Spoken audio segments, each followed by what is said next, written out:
Hello viewers, সবাই কেমন আছেন? আশা করি সবাই সুস্থ আছেন, ভালো আছেন। তো আমার সামনে দেখছেন একটা পাওয়ার সাপ্লাই আছে।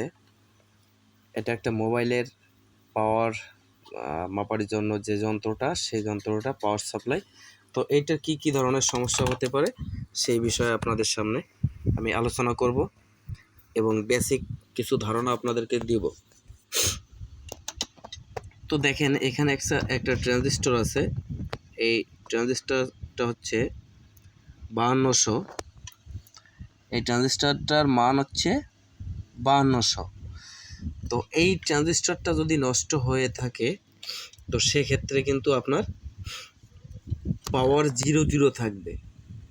টোটালে পাওয়ারটা 00 থাকবে, মানে টোটালে পাওয়ারে আপনার কোনো কাজ করবে না, 00 পাওয়ার থাকবে।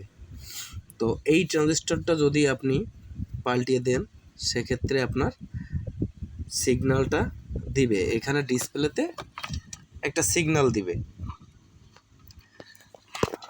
তো দেখেন, আর এখানে একটা রেগুলেটর আছে, এই রেগুলেটরটা কোন সময় কাজ করে না। দেখেন এর ভিতরে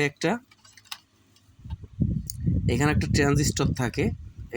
ট্রানজিস্টর থাকে, এই ট্রানজিস্টরটি যদি কখনো নষ্ট হয়ে থাকে তাহলে সেক্ষেত্রে কিন্তু আপনার পাওয়ার সাপ্লাইতে রেগুলেট হবে না, মানে যেটাকে রেগুলেটর বলে। আপনি কম বেশি করতে পারবেন, ভোল্টেজটাকে কম বেশি করতে পারবেন সেইটাই।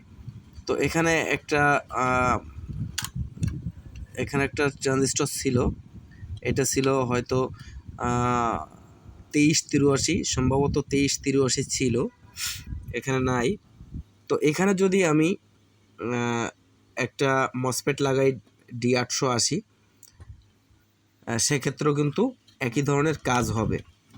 তো আপনাদের যাদের এই ধরনের সমস্যায় আপনারা পড়েন যে আপনার পাওয়ার সাপ্লাইতে কাজ করছে না, যে কোনো ধরনের পাওয়ার সাপ্লাই, আপনার মোবাইল সার্ভিসিংয়ের যে পাওয়ার সাপ্লাইগুলো আছে, যদি ভোল্টেজে রেগুলেটরে কাজ না করে থাকে তো দেখবেন রেগুলেটর যে স্থানে আছে সেখান থেকে জাম্পারিং হয়ে, মানে এখানে 10K একটা ভলিউম আছে, এই ভলিউমের মাধ্যম থেকে এখানে কানেকশনটি গিয়ে এবার আইসির মধ্য দিয়ে এখানে রেগুলেট হয়েছে। কিন্তু আপনার এখানে যে ট্রানজিস্টরটি আছে ওই ট্রানজিস্টরটি কিন্তু অনেক ভূমিকা রাখে রেগুলেট করার জন্য।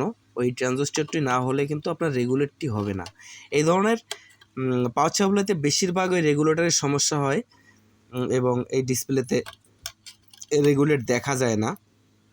এখানে যে রেগুলেটগুলো ওঠে, পয়েন্ট কম বেশি ওঠে, সেই পয়েন্ট কম বেশি হয় না। এই একটা আইসি আছে, এই আইসিটার জন্য, আর এখানে একটা ট্রানজিস্টর আছে এই ট্রানজিস্টরটার জন্য। এবং দেখবেন পিছনে কোনোটার থাকে 3055 কিংবা 3773, বিভিন্ন ধরনের ট্রানজিস্টর থাকতে পারে। তো প্রথম পর্যায়ে এই ট্রানজিস্টরটি আপনারা যদি মাপতে পারেন, মাপা থাকে, মান জানা থাকে মাপের, তো মেপে আপনারা ভালো থাকলে রেখে দিবেন, আর নষ্ট হয়ে গেলে চেঞ্জ করে দিবেন। আর যদি মাপতে না জানেন তাহলে আপনি সরাসরি ট্রানজিস্টরটি চেঞ্জ করে দিবেন। চেঞ্জ করে দিলেই দেখবেন আপনার কাজ হবে। আর অবশ্যই আপনারা ট্রান্সফর্মারটি মাপতে পারেন। ট্রান্সফর্মার আসলে এগুলো সহজে ট্রান্সফর্মার কিছুই হয় না। আর সবথেকে বড় কথা, এই ধরনের পাওয়ার সাপ্লাইতে যে সমস্যাগুলো হয়, সবথেকে বড় সমস্যা হচ্ছে ওইটা রেগুলেট হয় না এবং ডিসপ্লে আসে না সঠিকভাবে। তো এইগুলো করলে আপনাদের আশা করি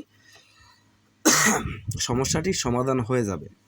তো বন্ধুরা, ভালো থাকবেন, সুস্থ থাকবেন, আর আমার ভিডিওটা যদি ভালো লাগে তো চ্যানেলটা সাবস্ক্রাইব করে আমার পাশে থাকবেন। সবাইকে ধন্যবাদ।